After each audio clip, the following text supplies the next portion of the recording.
What's up guys? Welcome to Scooter ni Vic YouTube channel. Ako po si Vic. And welcome to the very first Moto Gear review na ating gagawin ngayon. At ang i-review natin ngayon is ayan, itong box na to. And itong helmet na to is from Spyder. Disclaimer lang, hindi po ito sponsored ng Spyder Helmets or Spyder Philippines. Sponsored po ito ng maganda kong misis kasi birth month ko ngayon. Kaya happy birthday to me. Thank you so much, mommy. So yan, without further ado, umpisa na natin ang pagre-review nito right about now.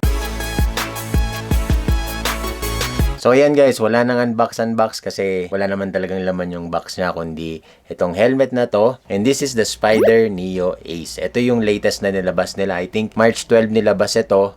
Yan, March 13 nandito na sa Baguio. Tapos ilang days lang, parang 2 to 3 days lang, sold out na agad. So ganun ka-hype ang helmet na to. So ang kasama na itong helmet na to is itong pouch or helmet bag na Neo. Yan, maganda yung loob niya, no? Para siyang, ano man tawag dito? Para siyang mga ginagamit sa wax. Ano siya, very fine. So hindi magagasgasan basta-basta yung helmet natin dito. Wag lang talagang ma-scratch ng malalim. Meron siyang free visor. Okay? May free clear visor. So, ang galing hindi na natin kailangan bumili ng extra na clear. Meron na silang binigay na libre. And this one is made out of polycarb. Yan, scratch resistant visor or lens, and then polycarb siya. Optical grade ang clarity niya. So, walang grado. Pag ginagamit natin, wala siyang grado. Tapos, meron siyang protection. 100% UV 400. Okay? So, para hindi masira yung ating mga eyes. So, pag-usapan natin muna itong helmet na to. So, itong helmet na to is a 4 modes in 1 helmet. Okay, by the way, ang size pala nito is XL. It's 61-62 na centimeters. Saktong-sakto sa ulo ko. Kailangan sukatin nyo yung ulo nyo bago kayo bumili, lalo na kung online. Kasi, usually, bawal mag-return sa kanila pag mali yung sizing na napili mo. Okay? Pag sila yung nagkamali, okay lang. Pero pag ikaw yung nagkamali, most likely hindi nila tatanggapin yan pag i-return nyo. Okay? So, ito, ikutan natin. Ganda na itong helmet na to. Pakita ko muna sa inyo. Ito, yan, may nakalagay na Neo.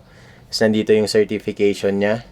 And then yung size, tapos yung ICC. Very important tong mga to. So, ang specs na to, this one is an ABS plastic. Kung kakatukin natin ito, makapal ito guys. Very durable itong helmet na to. And marami ring features itong helmet na to guys. Maliban sa 4-in-1, no? Kasi modular to na detachable. So, pwede siyang maging full face, pwede siyang maging half face. Ang kulay pala nito guys, ayan, makikita natin, ang color nito is khaki. Meron siyang tatlong kulay. So, maliban dito sa khaki, meron siyang black and white. Tapos may matte and glossy version din sila. So, iba-iba yun. So, ang price pala nito is 3,695. Okay, may isang version doon na white na naka-flash red na visor. Ayun, yung mas mahal, 3,995. Mas mahal siya ng 300 pesos. So, ayan, tingnan natin na maigi tong helmet na to. So, ito yung side niya. Ayan. Makikita natin sa design nito is para siyang yung mga retro na half face. Medyo nakalabas ng konti yung batok natin dito para fresh din pag nagra-ride tayo. Kaya mapapansin natin, yung design nito is wala siyang halos vents. As in, walang vents dito sa taas. Kasi yun nga, mababa yung dito niya. So, papansin natin dito, no? Yan, parang may kanto dito. Yan na naka-mold. Yan. So, yan kasi yung design niya. By the way, dual visor ito, no? Meron din siya sa loob. And naangat din yan. Na-activate and na-deactivate din yan. Okay? Yan. So, dalawa siya. Ito yung outer niya. Intercom ready siya. So, it's either left or right yata yun. Pero yung ibang nakikita ko nasa left kasi. So, sa mga may experience na ganun or meron kayong mga devices na ganyan, alam nyo na siguro ibig sabihin netong mga to kung paano siya i-mount dyan. Tapos, dito, yung parang mounting ng visor niya, hindi po siya tinatanggal. Hindi siya dinidisassemble. Hinihila lang itong visor na to. Mamaya, i-demo ko sa inyo kung paano. So, dito naman sa ilalim, yan, yung strap niya. Strap nito is makapal. Yan, magandang klase. Pag naamoy nyo tong paddings niya, yan, para kayong nasa kasa ng mga sasakyan, yung amoy nun. Or pag naglabas kayo ng bagong sasakyan, ganun yung amoy ng paddings niya. Tapos makapal. And then maganda dito is madaling tanggalin yung paddings niya. Okay, pag kailangan nating linisan, kailangan nating laban, nag-snap lang siya. Tsaka, yan, minamount lang siya. Ganun. Yung sa loob nito makapal. And makikita dyan. Very secure and very, sabihin natin well protected yung ulo nyo dito pag nakasuot sa inyo. Tapos mapapansin natin dito, ayan, buksan muna natin saglit. Ayan, papansin natin dito na full face siya. Classic, para siyang mask, ano. Itong part na to is detachable. Okay, hindi detach yan. So, ang ginagawa lang dito is, yan, pull and snap lang siya. Ito magiging half face na dyan na siya pag tinanggal natin yung sa chin. Tapos, ito naman, papansin natin dito, parang mas talagang dating niya. Ito maganda, pwede tayong maglagay ng action cam chin mount dito. Yan, dedicated. Tapos na yan, natatanggal na rin siya. Para kung sakaling kailangan nyo ng angle, at least natatanggal lang to. Yan, meron na kayong parang stand, no? Hindi nyo na kailangan ng tripod. Kung kailangan yung videoan yung sarili nyo or kuhanin yung sarili nyo. Dito naman may vent siya. Tapos may parang foam siya dun, ano? Foam and screen. Meron dito, ewan ko nakikita nyo, yun. Tapos meron siyang foam sa loob. Okay, parang muffler na rin yan or parang filter na rin yan. Tapos dito, pwede nyong lagyan ng mic. Yan, pwede nyong i-mount yung mic kasi meron siyang icon. Okay, so medyo maluwag tong space na to.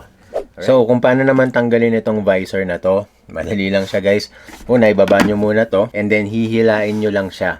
Okay, hihilain lang natin itong visor niya. So, ganun lang kadali. Ingatan nyo lang, wag nyong pipilitin pag tinatanggal kabit nyo, gradual nyo lang siyang tanggalin or hilain. Yan, no? Kasi, isang direction lang, wag palabas. Kasi, may tendency na maputol ito pag mali yung pagkahila nyo. Hindi siya ganun ka safe tanggalin, ano?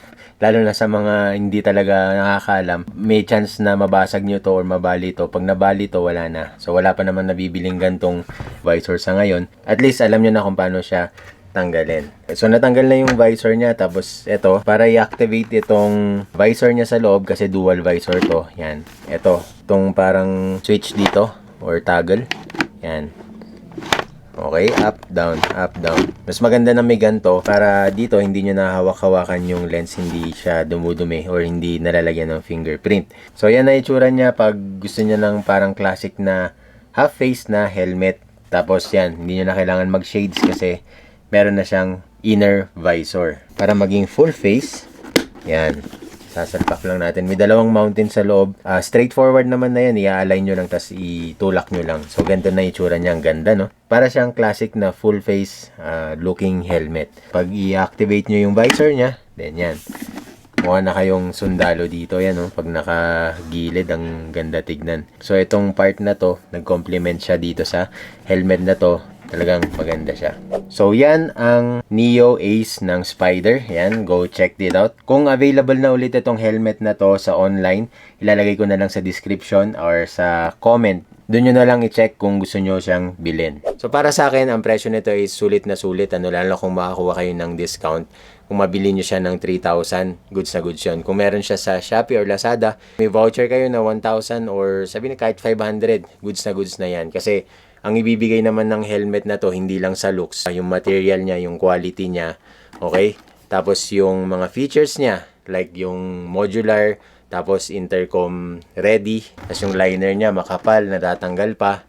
Yan.